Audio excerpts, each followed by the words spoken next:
पति पत्नी का रिश्ता एक ऐसा रिश्ता होता है जो कि बड़ा ही प्यारा, बड़ा ही पवित्र रिश्ता होता है। इन रिश्तों पे हम एक दूसरे के ऊपर विश्वास करते हैं, भरोसा करते हैं। अगर यही रिश्ते कलंकित हो जाए तो आप लोग क्या कहो, क्योंकि आज की घटना में जो पिता रहता है अपनी ही बेटी के साथ कुछ ऐसा काम कर जाता है। जब इसके बारे में माँ को पता चलता है, जो माँ रहती है ऐसी घटना को अंजाम देती है, जिसे सुनने के बाद आप लोग ही परेशान हो जाएंगे कि क्या कोई अपनी ज़रूरतों के लिए इस हद तक गिर सकता है।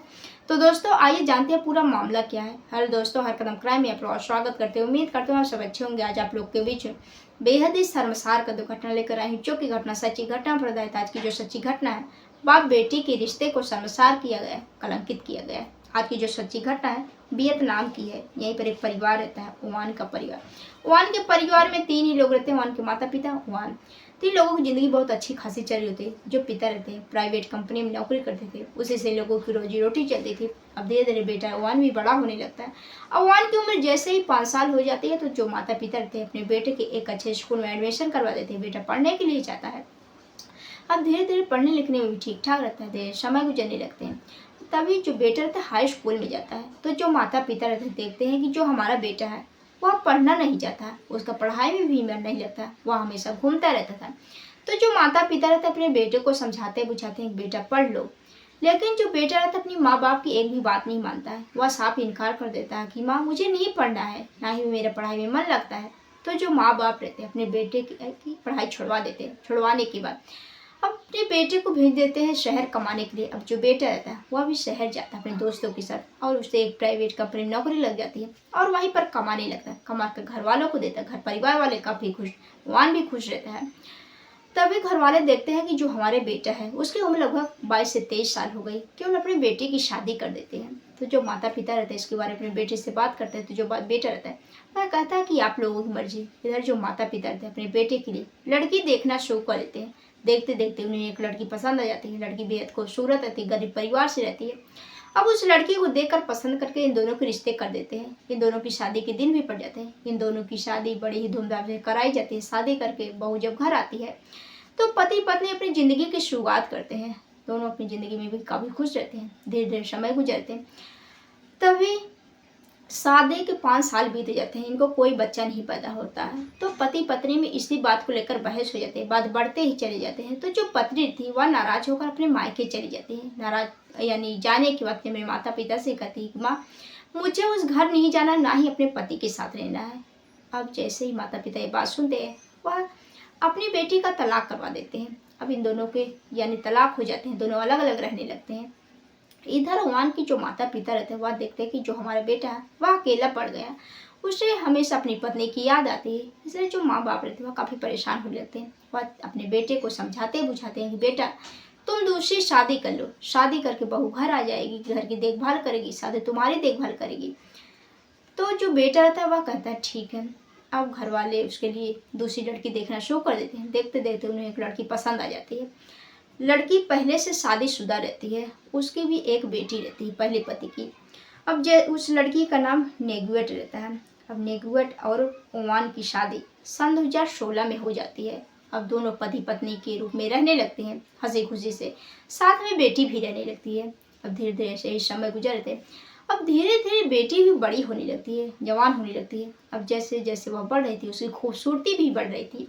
तो जो ओमान रहता है जैसे ही अपनी बेटी की खूबसूरती देखता है वह देखकर कायल हो जाता है। अब उसको पाना चाहता था। अब वह नए नए तरकीब निकालने लगता है कि अपनी यानी बेटी को कैसे पाए। तभी जो ओमान रहता है वह देखता है कि जो हमारी बेटी है वह हरदम सोशल मीडिया पर लगी रहती है। तभी जो वहाँ रहता है वह भी एक फेक आईडी बनाता है फेसबुक पर और अपनी बेटी के पास फ्रेंड रिक्वेस्ट भेजता है। अब जैसे ही फ्रेंड रिक्वेस्ट जाता है तो जो बेटी रहती है वह एक्सेप्ट करती है। एक्सेप्ट करने के बाद एक दूसरे के बारे में जानते पहचानते हैं। अब जो बेटी रहती है उसको तो मालूम नहीं रहता है और अपने पिता के झांसे में आ जाती है और उससे बातचीत करना शुरू हो जाता है। अब जो पिता रहता है उसको प्यारी प्यारी बातों में उलझाए रखता है और वह उसके जब झांसे में आ जाती है तो जो पिता रहता है वह कहता है कि क्या तुम पर मुझ पर विश्वास नहीं है? अगर तुम मुझे विश्वास करती हो तो मुझे कुछ अश्लील वीडियो दे दो, कुछ अश्लील फ़ोटो दे दो। इस पर बेटी समझ नहीं पाती है और वह कुछ अश्लील फ़ोटो और वीडियो दे देती है। देने के बाद जो पिता रहता है अपनी ही बेटी को ब्लैकमेल करने लगता है। ब्लैकमेल करने के बाद वह कहता है कि अगर तुम मेरी बात नहीं मानोगी तो जो तुम्हारी जो फोटो है, जो वीडियो है, मैं सोशल मीडिया पर वायरल कर दूंगा। अब जो बेटी रहती है वो काफ़ी परेशान हो जाती है, इसके बारे में अपनी माँ से भी नहीं बताती है, अब क्या करे। अब जैसे जैसे पिता कहता है वह उसको ऐसे ऐसे करने लगते हैं। इन दोनों के सन 2020 में जो पिता रहता है अपनी ही बेटी के साथ गलत काम करने लगता है। धीरे धीरे समय गुजरने लगे। इन दोनों के लगभग संबंध बनाते 2 साल बीते जाते हैं, लेकिन इसके बारे में माँ को पता नहीं रहता है। तभी जो माँ रहती है 2 साल बीतते हैं, देखती है कि उसके पर्स से काफ़ी पैसे गायब हो रहे थे। इसलिए जो माँ रहती है, इधर जो पत्नी नेगुअट रहती है, वह देखती है कि उसके पर्स से आए दिन पैसे चोरी होते हैं। तो इस बारे में अपने पति से पूछते हैं कि क्या तुम मेरे पर्स से पैसे निकाले। अपनी बेटी से पूछते हैं तो जो बेटी रहती है वह बताती है कि माँ मुझे नहीं मालूम, मैंने पैसे नहीं निकाले हैं। अब जब पति से पूछा जाता है तो जो पति रहता है वह भी साफ इनकार कर देता है कि मैं नहीं जानता हूँ कि तुम्हारे पर्स से किसने पैसे निकाले। अब पत्नी को शक होता है कि हमारे पति ही हमारे पर्स से पैसे निकाल रहे हैं। इसलिए जो पत्नी रहती है वह परेशान होने के बाद वह मार्केट जाती है। मार्केट से एक कैमरा लाती है, खुफिया कैमरा। अब उस कैमरे को लाकर अपने घर में लगा देती है। अपने कमरे में लगाने के बाद वह लगाकर खाना पीना खाकर सो जाती है।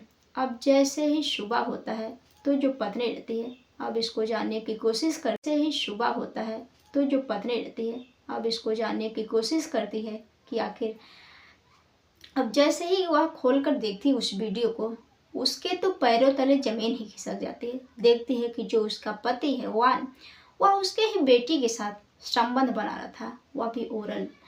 अब जैसे ये चीज़ यानी माँ देखती है, उसके तो पैरों तले जमीन खिसक जाती है। वह गुस्से में आग बाबूला हो जाती है। तभी जो पत्नी रहती है शाम होने का इंतजार करती है। तभी जो पति रहता है शाम को खाना पीना खाकर जैसे ही सोता है, वह गुस्से में अपने ही पति के प्राइवेट पार्ट को काट देती है। काटने के बाद वह तुरंत उसी वीडियो को लेकर थाने पहुंच जाती है। थाने जाने के बाद पुलिस वालों से सारी बात बताती है कि साहब जो हमारा पिता है वह हमारी बेटी के साथ ऐसा काम किया है। अब पुलिस वाले जैसे ही बात सुनते हैं इस मामले को गंभीरता से लेते हैं और इधर जो पति रहता है वहीं पर उन्हें चीखने चिल्लाने लगता है। अब पति को भी लेकर हॉस्पिटल ले जाते हैं, उसका इलाज करवाते हैं। जब उसका डिस्चार्ज हो जाता है तो जो पुलिस वाले रहते हैं उसको पकड़कर जेल भेज देते हैं। इधर जो माँ रहती है उसको भी 33 महीने की जेल भेज देते हैं। तो दोस्तों आप लोग इस घटना के बारे में क्या कहना चाहते हैं कमेंट बॉक्स में ज़रूर बताइएगा। आप लोगों को यह कहानी पहुंचाने का मकसद किसी को परेशान करना नहीं, बल्कि आप लोगों को जागरूक करना, सचेत करना कि आप लोग भी ऐसे ऐसे घटनाएं से बचे, अपने घर परिवार वालों को बचाएं। कल के दिन जो लोग कमेंट किए थे अब होते हैं उन लोगों की बारी। सबसे पहले हैं